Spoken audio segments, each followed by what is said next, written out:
Co-main event, Jalin Turner stepping in on short notice, coming in at minus 250 against Bobby Green at plus 200, over under 1.5 rounds, minus 185 for the over, plus 155 for the under. Jalin Turner taking this fight on 9 or 10 days notice. Supposed to be Dan Hooker. Hooker falls out with the injury. Turner steps up to take on Bobby Green. It was a great fight to begin with. And I don't know if this is a better fight or not, but I love it. I love both fights. This should be a really fun co-main event. Bobby was preparing for 5 rounds, but if this was going to be a 3-round fight with Turner stepping in on short notice, one of those where you might want to watch the weigh-ins and see how Jalin Turner looks, because he missed weight in his last fight out. And he's a pretty big lightweight, 6'3". You see there on the screen. He is much younger, though, 28 years of age. Bobby Green, 37. And 2-2 and a no contest in his last 5. But he is coming off that big knockout win in his last time out against Grant Dawson in one where I was completely wrong, but that's MMA, because Grant Dawson gets sparked at 33 seconds. That was an impressive win. But at the same time, it's like, I don't know what to do with that. It wasn't like he went out there and outclassed him, but he did catch him early. Jalin Turner, last time out, took a loss to Dan Hooker in a really awesome fight that we saw live at UFC 290. He was a favorite in that one over Dan Hooker. He was minus 200 or near minus 300 when it closed. But Dan Hooker got it done as the dog. So in this one, I mean, you're looking at a guy who just came in as a big underdog, got a win, and you're looking at a guy that was a big favorite and took a loss. So this is a tough one to pick. What do you got? Yeah, it is tough. And if Bobby Green can come out here and finish Jalin Turner, which is going to be hard, which is going to be tough, but it'll be one of the better comebacks we've seen in the lightweight division in a while. I mean, loses to Drew Dober by knockout, and before that, Islam Makhachev by TKO. And then you beat Tony Ferguson by submission, Grant Dawson, TKO. And if you get Jalin Turner, he's on a good run, and it's impressive for what he's doing at this point in his career. The one thing I struggle to see is how he has as much success on the feet as he has against some of these guys, against the dude in Jalin Turner who's 6'3" at 155. Like, that's a hard guy to reach. It's a hard guy to close the distance on, and really fight at his style. Like, Bobby Green likes to fight at distance. His hands are down. He likes to fight off of his jab, and he does it so really well. But he's fighting a guy. Basically, you're punching up against a dude who's 6'3". I just don't know how much success he's going to have.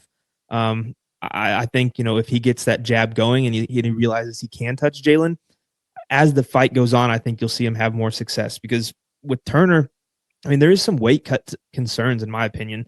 He misses weight against Dan Hooker, I believe. Did he miss against Gamrot too? No, I think he made that one. He's missed before, but it wasn't against Gamrot. It wasn't against Gamrot. Yeah, he's such a big guy for lightweight. Like, it's understandable that he's having trouble making the weight class, especially as he gets a little bit older. So I don't know if that is going to start affecting his cardio or gas tank, or if Dan Hooker was just hitting him in the body so much and his volume just got to him. But at the end of the Dan Hooker fight, Jalin Turner was exhausted, or even going into the 3rd round, he was exhausted. And I think Bobby Green can push a better pace than Dan Hooker if he can survive in the early rounds. So it'll be interesting to see what happens if we get past a round and a half, and how Jalen's gas tank's holding up. And if Bobby Green can just turn it on and win those last 2 rounds, it's going to get really interesting, especially for a big underdog. I do think, though, especially early on, Bobby will struggle to find the range against Turner. And, Turner, he's shown before, he can use his length to get a sub like he did against Brad Riddell in the first minute in the fight.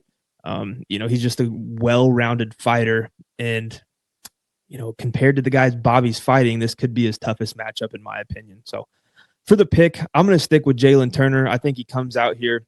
It's not like he's taking it on 2, 3, 4 days notice. He's have a little bit of time, get everything in check. And, Bobby Green is on this nice little couple fight win streak, but he's not the same Bobby Green as he was 5 years ago. So, give me Jalin Turner for the pick, but this could be a live betting opportunity. If Jalin goes out and dominates Bobby, but Bobby's hanging in there and it doesn't really look like he's going to get finished, it could get interesting towards the later rounds. So something to watch there. But give me Jalin Turner for the pick. Yeah, I think I'm going to go Jalin Turner as well. There's just a lot of concerns around it. And with the price being where it's at, I don't know if I'll play it, because the concerns being the cardio. We saw it in the last fight, the pace that Hooker put on him. Bobby Green's going to put that same kind of pace.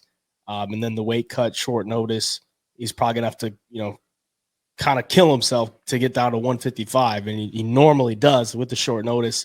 It's not a great thing. I watched a podcast a couple of days ago. I think he said he was at like 180. So he's going to have to cut about 25 pounds, I guess 24 pounds in 10 days. So it's not impossible, but it's certainly going to have a toll on your body. The plus side for Jalin Turner is the reach and the different weapons that he can possess on the feet with the kicks. I would expect him to be very kick heavy in this one. Bobby Green's not one to shoot a lot of takedowns, might catch a kick, look for something there. But I would expect him to do a lot of front kicks, a lot of teeps, keep him at range.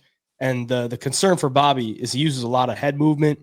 And against a lot of ththese other lightweights, he's able to get away with it, just kind of stepping back or moving his head off to the side and getting out of range. But you're facing a 6'3" guy in Jalin Turner.